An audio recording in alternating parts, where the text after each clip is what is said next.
Ahora entramos al estudio del capítulo 26.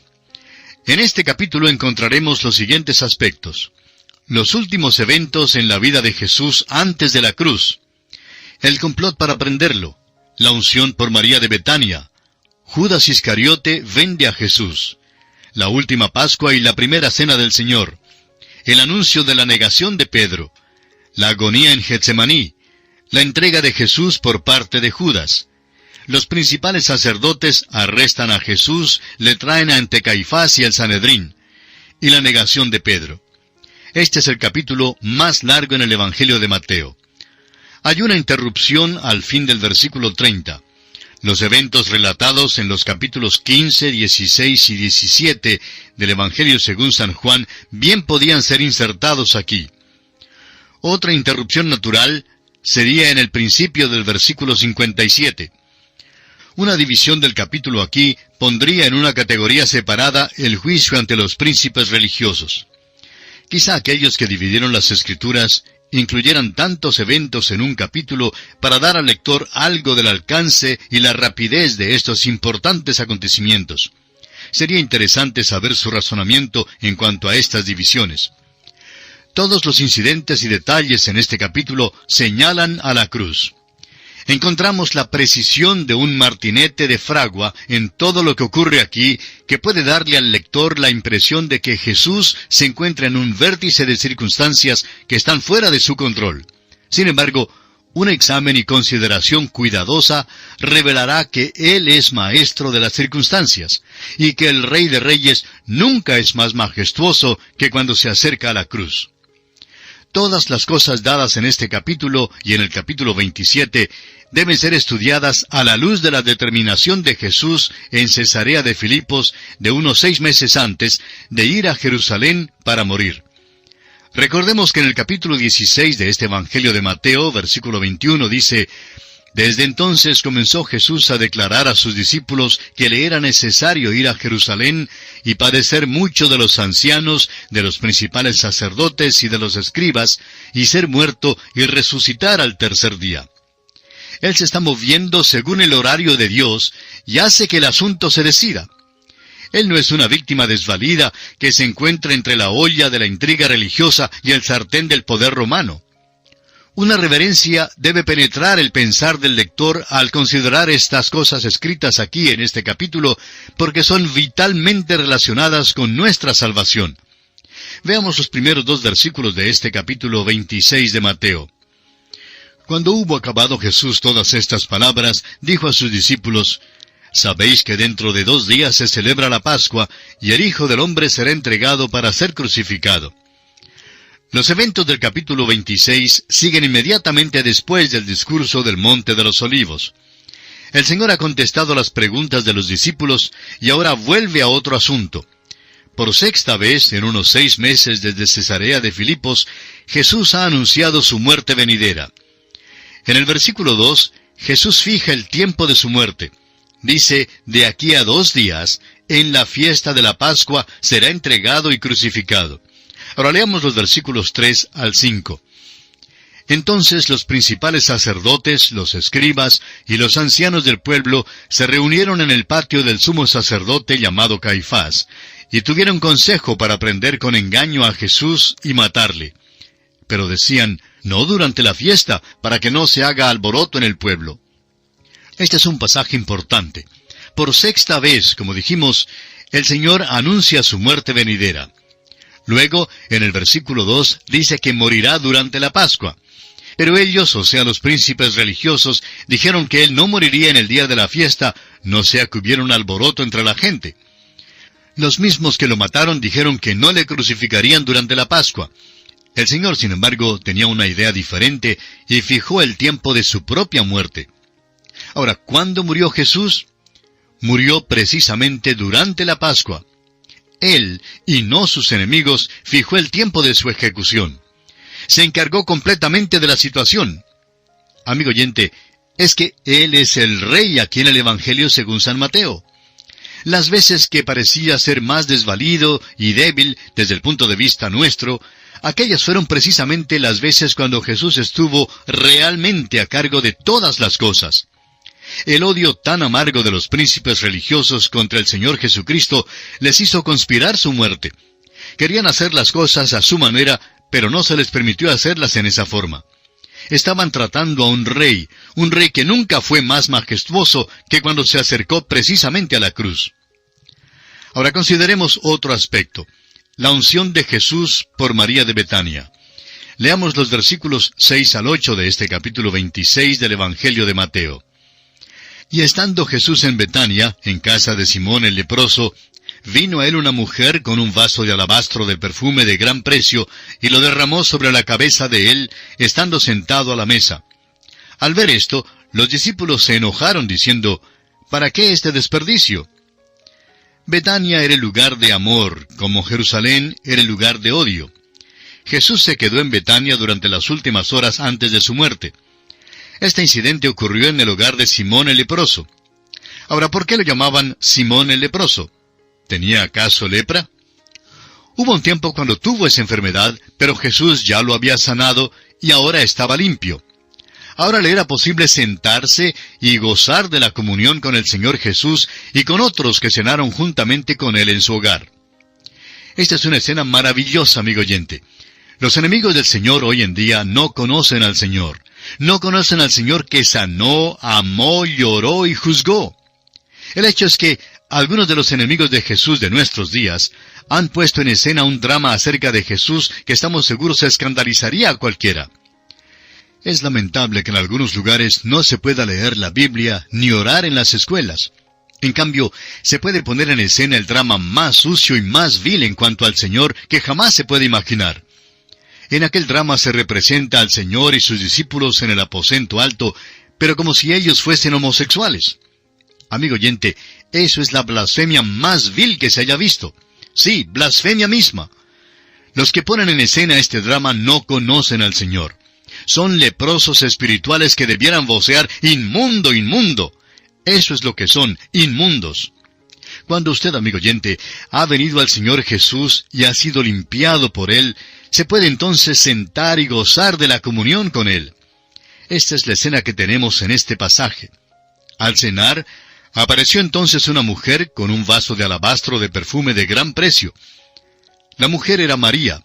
Así nos lo dice el evangelista Juan en el capítulo 12 de su Evangelio, versículo 3.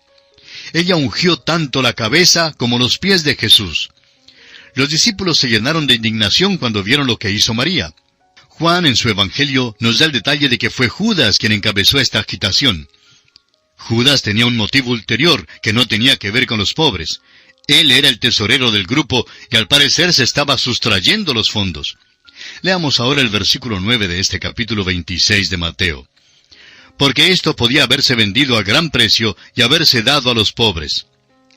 Hay muchísimas personas que piensan en los pobres, pero quienes no hacen nada para ayudarlos. En las capitales de nuestros países no faltan los legisladores que son millonarios. Siempre hablan en cuanto al problema de la pobreza y en cuanto al hacer algo por los pobres. Pero, ¿cuántos de ellos mismos dan algo para ayudar a los pobres? Nos cae mal ese tipo de hipocresía. Los discípulos tampoco nos impresionan en este caso. Dijeron, pues es un desperdicio de perfume. ¿Cómo es que lo derraman sobre el Señor Jesús? Deben haberlo vendido para dar el producto a los pobres. La pregunta debe siempre ser, ¿qué hago yo mismo por los pobres? ¿Trato de caer en gracia con otros o realmente trato de ayudar a otros?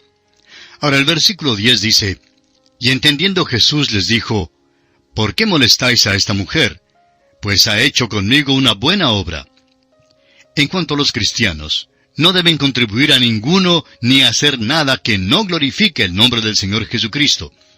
A menos que una obra sea hecha en su nombre, o a menos que Cristo sea glorificado en una obra, no deben participar en ella. Cuando una obra se hace realmente en el nombre del Señor Jesús, Él mismo dijo que esta sería una buena obra.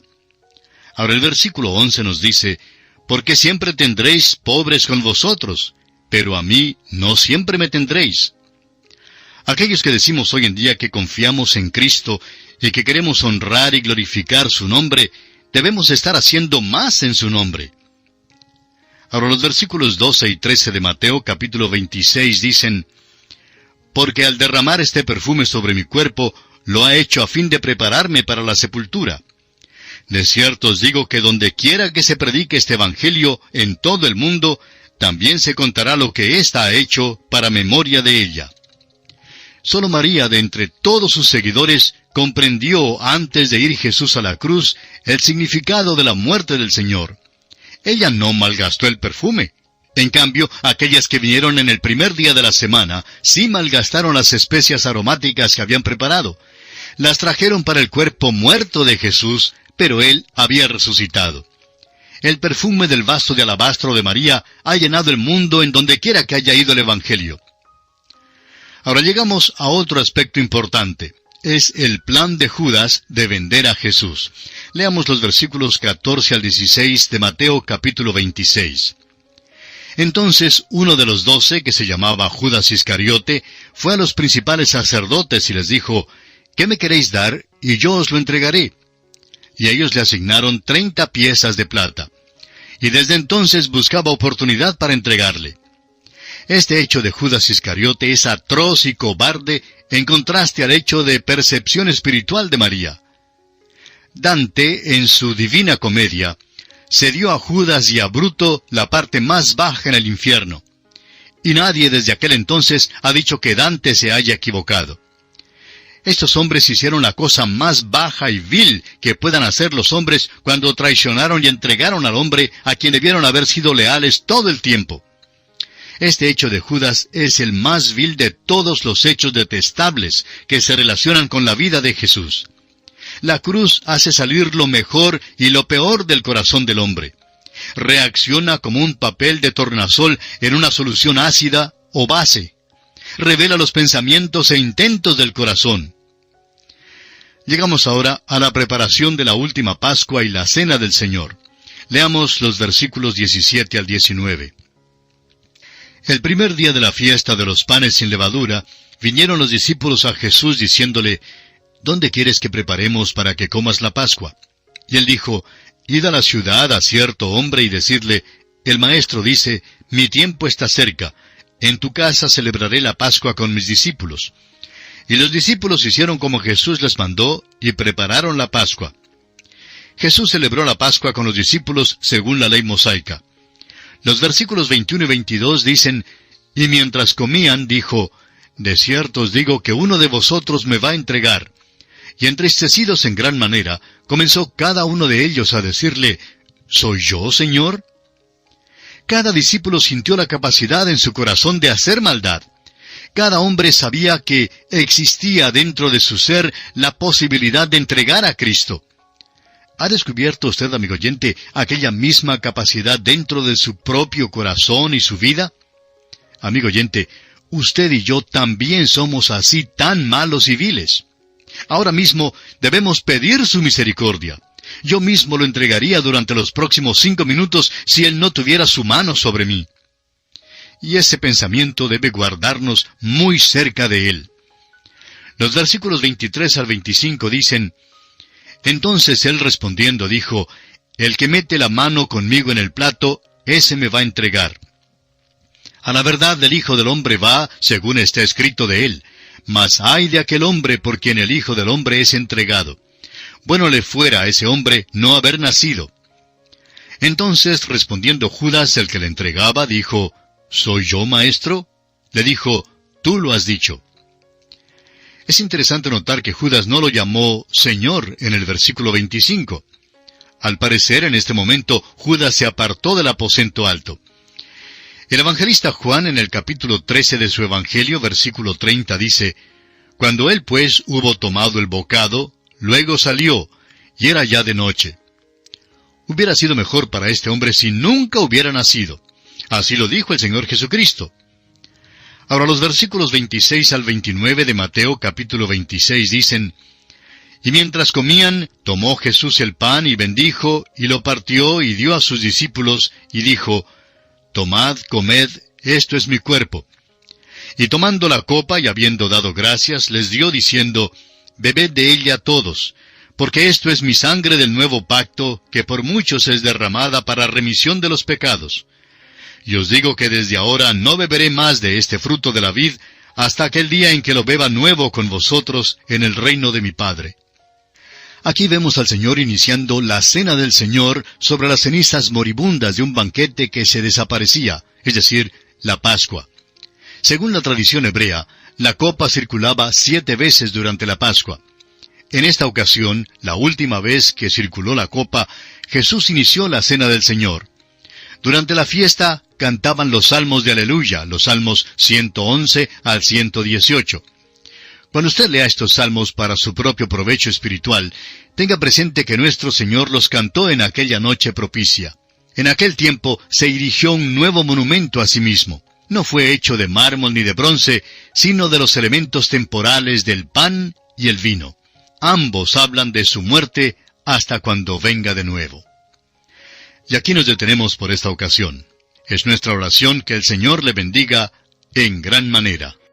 Continuamos hoy, amigo oyente, estudiando el Evangelio según San Mateo.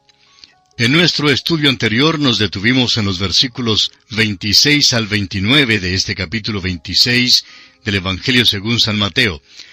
Y dijimos que en este pasaje el Señor Jesús inició lo que conocemos como la Cena del Señor sobre las cenizas moribundas de un banquete que se desaparecía, es decir, la Pascua. Según la tradición hebrea, la copa circulaba 7 veces durante la Pascua. En esta ocasión, la última vez que circuló la copa, Jesús inició la Cena del Señor. Durante la fiesta cantaron los salmos de aleluya, o sea, los salmos 111 al 118. Cuando usted, amigo oyente, lea estos salmos para su propio provecho espiritual, tenga en cuenta que nuestro Señor los cantó en aquella noche propicia. En aquel tiempo se erigió un nuevo monumento a sí mismo. No fue hecho de mármol ni de bronce, sino de los elementos temporales del pan y del vino. Ambos hablan de la muerte del Señor hasta cuando venga de nuevo. Ahora la Pascua será instituida de nuevo en el milenio. El Señor dijo que bebería de nuevo en el reino el fruto de la vid. Esto quiere decir que al parecer la Pascua dará una mirada retrospectiva a su muerte en la cruz. La Pascua que había previsto su venida también recordará su primera venida durante el reino. Y entramos ahora en otro aspecto importante. Se trata de la predicción de la negación de Pedro. Leamos los versículos 30 al 33 de este capítulo 26 de San Mateo. Y cuando hubieron cantado el himno, salieron al monte de los olivos. Entonces Jesús les dijo, «Todos vosotros os escandalizaréis de mí esta noche, porque escrito está, heriré al pastor y las ovejas del rebaño serán dispersadas. Pero después que haya resucitado, iré delante de vosotros a Galilea». Respondiendo Pedro le dijo, «Aunque todos se escandalicen de ti, yo nunca me escandalizaré». La frase, porque escrito está, heriré al pastor y las ovejas del rebaño serán dispersadas, es otra referencia a la muerte inminente del Señor Jesús. Los discípulos pronto se dispersarían. Pedro, sin embargo, le dijo al Señor que él era confiable. Pedro estaba diciendo que aunque el Señor no podía depender de los otros discípulos, sí podría depender de él. Pedro era sincero, pero no conocía su propia debilidad. Ninguno de nosotros sabemos cuán malos realmente somos. Veamos ahora los versículos 34 y 35. Jesús le dijo, «De cierto te digo que esta noche, antes que el gallo cante, me negarás 3 veces». Pedro le dijo, «Aunque me sea necesario morir contigo, no te negaré». Y todos los discípulos dijeron lo mismo. Era temprano por la mañana cuando Pedro dijo que no negaría a nuestro Señor, que aún estaba dispuesto a morir con el Señor. Pero aquella misma noche, antes de que el gallo cantara, Pedro lo negó. No lo negó una sola vez, sino 3 veces.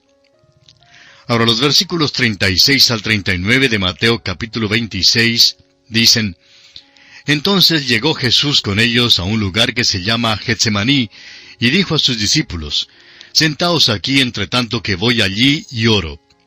Y tomando a Pedro y a los 2 hijos de Zebedeo, comenzó a entristecerse y a angustiarse en gran manera. Entonces Jesús les dijo, «Mi alma está muy triste hasta la muerte. Quedaos aquí y velad conmigo». Yendo un poco adelante, se postró sobre su rostro, orando y diciendo, Padre mío, si es posible, pase de mí esta copa, pero no sea como yo quiero, sino como tú. Jesús, al ir a Getsemaní, lleva consigo a los mismos 3 discípulos que había llevado al monte de la Transfiguración. Él quiere que Pedro, Jacobo y Juan velen con él al agonizar él en oración. Oró al Padre diciendo si era posible que la copa que estaba por tomar podía pasar de él, la cual fue el horror de la muerte que estaba por morir. Lo que aconteció en la cruz, amigo oyente, fue más que simplemente una muerte física. Fue algo de lo cual nosotros no nos damos cuenta, porque Él que fue santo, inocente, sin mancha y apartado de los pecadores, fue hecho pecado por nosotros. Allí en la cruz, el pecado fue puesto en Jesucristo, no de alguna manera teórica ni académica, sino que en realidad Él llevó nuestro pecado en su propio cuerpo. Y al momento en que el pecado le fue puesto, se llenó de horror. Es difícil para nosotros entrar en el completo significado de Getsemaní. Aquí Jesús ganó la victoria en el Calvario. Evidentemente la copa era su cruz. El contenido fue el pecado del mundo entero. Esto le fue repugnante a su carácter santo. No está pidiendo evitar la cruz, sino que ora pidiendo que la voluntad de Dios el Padre sea hecha. Esto de ningún modo acaba el significado de Getsemaní. Él fue tentado por Satanás tan verdaderamente en Getsemaní como en el desierto. Leamos ahora los versículos 40 al 43 de Mateo capítulo 26. Vino luego a sus discípulos y los halló durmiendo y dijo a Pedro, ¿así que no habéis podido velar conmigo 1 hora? Velad y orad para que no entréis en tentación. El espíritu a la verdad está dispuesto, pero la carne es débil. Otra vez fue y oró por segunda vez diciendo, Padre mío, si no puede pasar de mí esta copa sin que yo la beba, hágase tu voluntad. Vino otra vez y los halló durmiendo, porque los ojos de ellos estaban cargados de sueño. Hay quienes hoy en día dicen que el Señor trató de evitar el ir a la cruz. Esto no es verdad. Su humanidad se llenó de horror y repugnancia frente al pensamiento de tener puestos sobre Él mismo los pecados en la cruz. Mientras que el Señor oraba, los discípulos dormían. Vino a sus discípulos, los halló dormidos, y se apartó de nuevo para orar. Después de que había orado 3 veces, todavía los encontró dormidos, y les dijo que podían seguir durmiendo aún, porque ya estaba por ser entregado. Ahora los versículos 47 y 48 dicen, Mientras todavía hablaba, vino Judas, uno de los 12, y con él mucha gente con espadas y palos de parte de los principales sacerdotes y de los ancianos del pueblo. Y el que le entregaba les había dado señal, diciendo, Al que yo besare, ese es, prendedle. Judas había presenciado muchos de los milagros del Señor.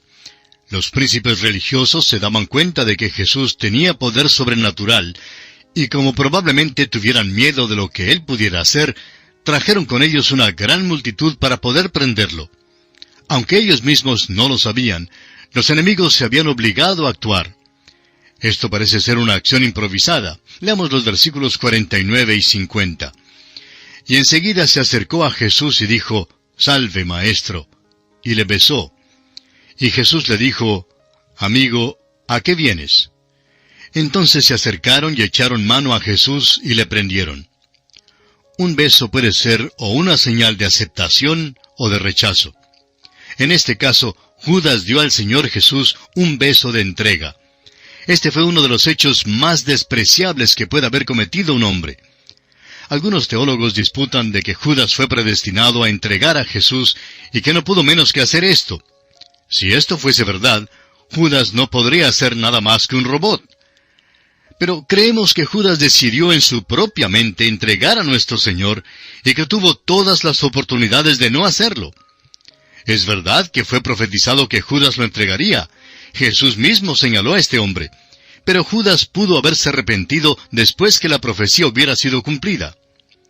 Jesús dio a Judas una oportunidad final para arrepentirse y aceptarlo.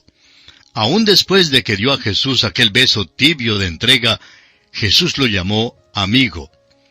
Más tarde, cuando Judas fue al templo y arrojó la plata que le fue dada para entregar al Señor, bien pudo haber cambiado de opinión. Al llevar los sacerdotes a Jesús para entregarlo a Pilato, Judas pudo haberse postrado delante de él para decir, «Perdóname, Señor, no sabía lo que estaba haciendo».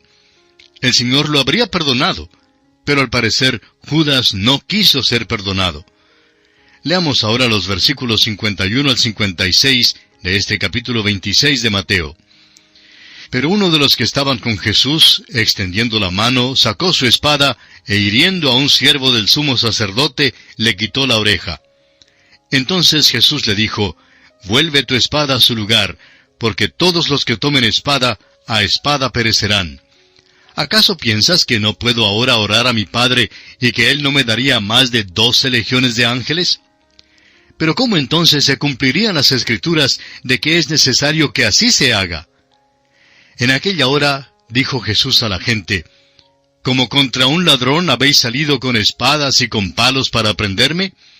Cada día me sentaba con vosotros enseñando en el templo y no me prendisteis.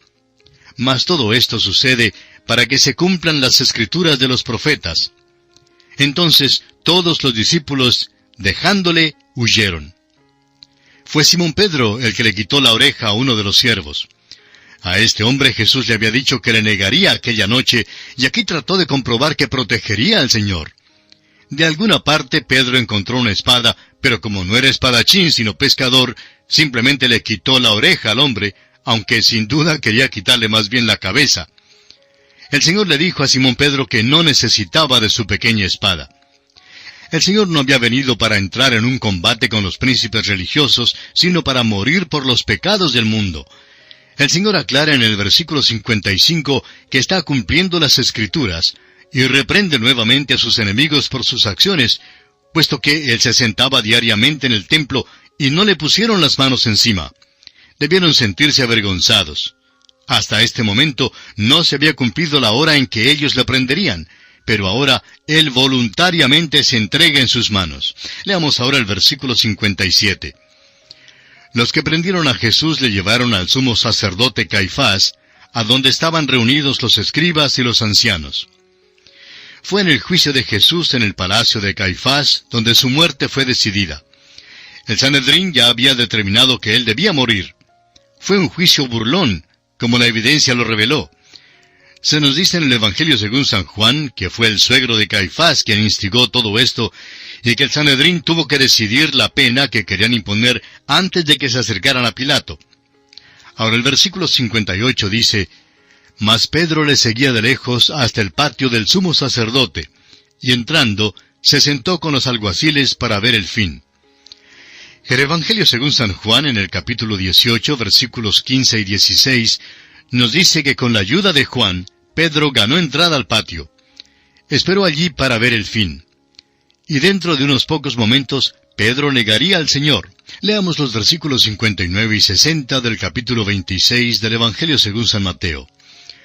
Y los principales sacerdotes y los ancianos y todo el concilio buscaban falso testimonio contra Jesús para entregarle a la muerte, y no lo hallaron, aunque muchos testigos falsos se presentaban.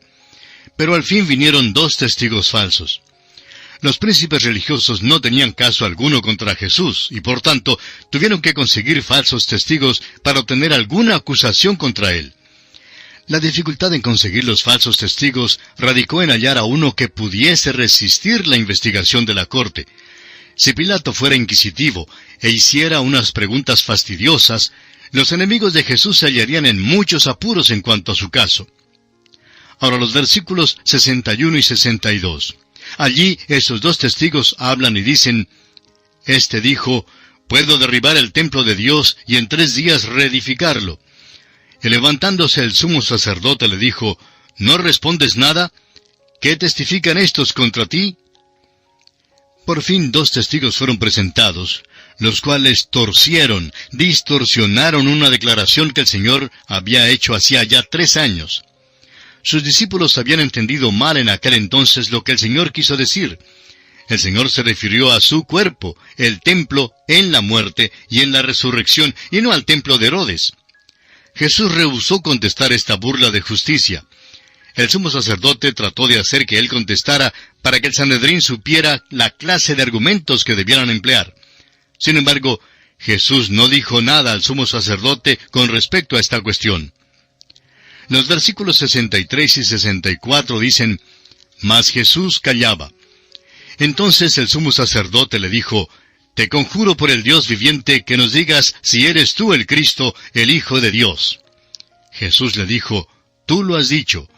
Y además os digo que desde ahora veréis al Hijo del Hombre sentado a la diestra del poder de Dios y viniendo en las nubes del cielo». Caifás dirigió a Jesús la pregunta específica, ¿eres el Cristo, el Hijo de Dios? El sumo sacerdote lo conjuró y Jesús confesó que sí era el Mesías, el Hijo de Dios. Jesús alega para sí el título Hijo del Hombre. El Dr. Warfield dijo que este es el título más alto que tuvo el Señor. Es un título que usaban los profetas como Daniel y Ezequiel. Fue un epíteto de la deidad. No pudo haber alegado tener ninguna posición más grande que aquella en que Él fue el Hijo del Hombre, sentado a la diestra del poder de Dios y viniendo en las nubes del cielo. Veamos ahora los versículos 65 al 68 de Mateo capítulo 26. Entonces el sumo sacerdote rasgó sus vestidos diciendo, «Ha blasfemado, ¿qué más necesidad tenemos de testigos? He aquí, ahora mismo habéis oído su blasfemia. ¿Qué os parece?» Y respondiendo ellos dijeron, «Es reo de muerte». Entonces le escupieron en el rostro y le dieron de puñetazos, y otros le abofeteaban, diciendo, «Profetízanos, Cristo, ¿quién es el que te golpeó?» ¿Cómo odiaban al Señor Jesús? Este es el antagonismo natural del corazón humano a la bondad, la justicia y la santidad de Dios. ¿Sabía usted, amigo oyente, que usted y yo tenemos una naturaleza vieja y que si le cedemos la oportunidad, quitaría a Dios de su trono? Hay grupos hoy que dicen que Dios está muerto simplemente porque quieren que esté muerto. Lo quieren destronado. La naturaleza humana lo odia amargamente. Cuando el sumo sacerdote rasgó sus vestidos, violó la ley mosaica. Levítico 21:10 nos dice, «Y el sumo sacerdote entre sus hermanos, sobre cuya cabeza fue derramado el aceite de la unción, y que fue consagrado para llevar las vestiduras, no descubrirá su cabeza, ni rasgará sus vestidos». También los príncipes religiosos violaron su propia ley en gestionar un juicio así de noche. Además, según las leyes, ningún juicio podía comenzar y terminar en un mismo día. Después que el Señor alegó ser el Mesías, le escupieron, le abofetearon y le dieron de puñetazos. No tenían ningún derecho de tratar a un prisionero así, a uno que ya había sido condenado a morir. Al parecer, este fue un brutal juego romano. Estaban jugando con él. Leamos ahora los versículos 69 al 75 de este capítulo 26 del Evangelio de San Mateo. Pedro estaba sentado fuera en el patio, y se le acercó una criada diciendo, «Tú también estabas con Jesús el Galileo». Mas él negó delante de todos diciendo, «No sé lo que dices». Saliendo él a la puerta, le vio otra, y dijo a los que estaban allí, «También éste estaba con Jesús el Nazareno». Pero él negó otra vez con juramento, «No conozco al hombre». Un poco después, acercándose los que por allí estaban, dijeron a Pedro, «Verdaderamente también tú eres de ellos, porque aún tu manera de hablar te descubre». Entonces él comenzó a maldecir y a jurar, «No conozco al hombre». Y enseguida cantó el gallo. Entonces Pedro se acordó de las palabras de Jesús, que le había dicho, «Antes que cante el gallo, me negarás 3 veces». Y saliendo fuera, lloró amargamente. Simón Pedro estaba en el lugar donde no debía haber estado, como el versículo 58 nos dijo. Mas Pedro le seguía de lejos hasta el patio del sumo sacerdote, y entrando se sentó con los alguaciles para ver el fin. Se encontró en el lugar de la tentación. El pobre no se daba cuenta de lo débil que era realmente. No se puede ofrecer ninguna disculpa por su conducta vil. Es culpable de un hecho atroz. Nuestro Señor, sin embargo, oró para que su fe no fallara, y no falló. Regresó al Señor en confesión. Pedro pudo arrepentirse y aprovechó la oportunidad y se arrepintió. La misma cosa pudo haber hecho Judas. Sin embargo, desperdició la oportunidad. Y así, amigo oyente, concluye nuestro estudio del capítulo 26 del Evangelio según San Mateo. En nuestro próximo programa comenzaremos nuestro estudio del capítulo 27. Hasta entonces, que Dios le bendiga abundantemente.